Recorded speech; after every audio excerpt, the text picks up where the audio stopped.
चले रुक करते हैं उत्तराखंड की बड़ी खबरों की ओर। प्रधान पदों के सभी नतीजे जारी, गांव की सरकार को मिला नया नेतृत्व। आज भी जारी रहेगी मतगणना, अन्य पदों के लिए जारी है काउंटिंग। मतगणना केंद्रों पर कड़ी सुरक्षा, निर्वाचन आयोग की नजर हर गतिविधि पर। जनता ने चुना अपना प्रधान, गांव-गांव में जश्न का माहौल। ग्राम पंचायत चुनावों में प्रधान पदों के सभी नतीजे सामने आ चुके हैं। जनता ने अपना जनप्रतिनिधि चुन लिया है और अब गांव की सरकार को नया नेतृत्व मिल चुका है। इन नतीजों के साथ ही ग्रामीण भारत की लोकतांत्रिक तस्वीर फिर से सज गई है।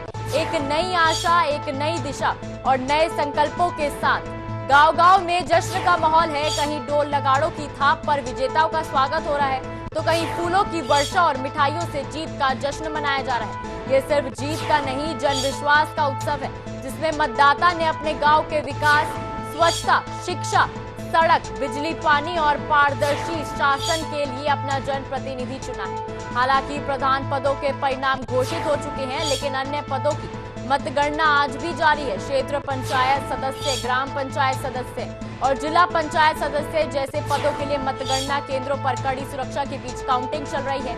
हर बैलेट पर निगरानी रखने के लिए प्रशासन पूरी तरह सतर्क है।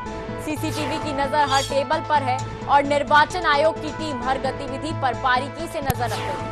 मतगणना स्थलों पर प्रवेश केवल पासधारी लोगों को ही दिया जा रहा है और किसी भी तरह की गड़बड़ी को लेकर जीरो टॉलरेंस की नीति अपनाई गई है। इस बार के पंचायत चुनावों की खास बात रही ग्रामीण युवाओं, महिलाओं और शिक्षित प्रतिनिधियों की भागीदारी। कई गांव में पहली बार महिलाएं प्रधान बनी हैं, तो कहीं युवा नेतृत्व को मौका मिला है। ये बताता है कि गांव की जनता अब जागरूक हो चुकी है। वे नारे नहीं, नतीजे देखना चाहते हैं, वादे नहीं, विकास चाहते हैं। जनमत ने ये स्पष्ट संदेश दिया है कि अब नेतृत्व उन्हें ही मिलेगा जो गांव के लिए सोचते हैं, जो ग्राम स्वराज के सपनों को साकार करने की काबिलियत रखते हैं। चुनाव परिणामों के बाद गांव में सिर्फ एक व्यक्ति की जीत नहीं हुई है, बल्कि लोकतंत्र की जीत हुई है। ये वह प्रक्रिया है जिसमें आम नागरिक अपनी आवाज से व्यवस्था की दिशा तय करता है। ये वही ग्राम पंचायत है जिसे महात्मा गांधी ने भारत की आत्मा कहा था।